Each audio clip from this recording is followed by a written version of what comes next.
Okay, so my third and hopefully final rant of today is I get to the gym and it's Pilates. So I have like my own mat and I am, one of the first people in. I'd say like one of the first 5 people into the class. So I go and I put my mat down like kind of near the instructor because I need to be able to see because like I'm kind of short and I can't always see if there's like a ton of people in front of me.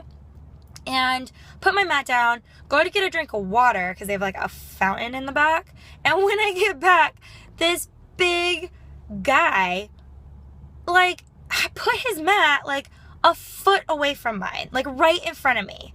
And this is like a place, it's 24-hour fitness downtown. So there's like mirrors everywhere. So like you're supposed to, block in windows. So it's like, it's not like a row of people so you can't see forward. It's like kind of staggered, kind of like diagonal. And he is literally like 1 foot away from my mat, right in front of me, in between me and the instructor. I'm like, what the fuck? Like, we are one of the first 5 people to get here. The whole room is empty. And it's a decent sized room. Whole room is empty. Turns out only like maybe 10 people went. So like we had tons of free space anywhere and everywhere. And so anyway, I get back from having my water and he clearly is not going to move. Like he's parked there. And I'm like, that is so weird and annoying. And this happens to me too when I was doing hot yoga. Like people would get all up next to you and in front of you. And it's like, with all this space, why do you need to be there? Like, I'm new to the class, so maybe that's like your lucky spot, but I don't get it. Like, I mean, when I walk into a class, whether it's full or not full, I always try and give people space because we're Americans and we like that bubble in between us and the next person, just like probably a lot of other countries do. But anyway, I end up moving to like the other side of the instructor from the right to the left. And then I realized this big man who probably would never step foot in a Pilates class anyway is clearly just there to flirt with the instructor. Poor instructor. She's like trying to set up, get like her microphone ready and like her mat and like all this stuff. And he's just like talking. And, his flirting techniques were ridiculous. Like he's like, oh, it's been so long since I've seen you, like I miss you. And she's like, yeah, it's been like a whole week.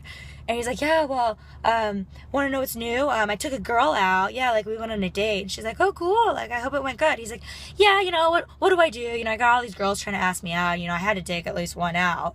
She's like, okay, cool, right on.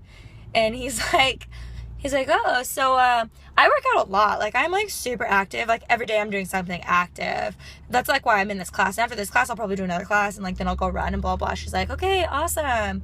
And just crap like that. Like I'm like, what are you doing? You sound like a silly person. I don't know. It's not the approach I would take if I was a big guy in a Pilates class with a little tiny teacher instructor. I would back off and be not as look what I do. Oh my goodness. Like, let me try and make you jealous / let me tell you that I work out all the time / whatever. And then it's funny because it was all girls and he was like one of 2 guys. He couldn't even finish all this stuff. Like this big guy who apparently works out all the damn time, like crapped out halfway through and was just half-assing it. And she was like, kept making eye contact with him. Like, hello, like keep going. Like, let's do this. But anyway, that's that.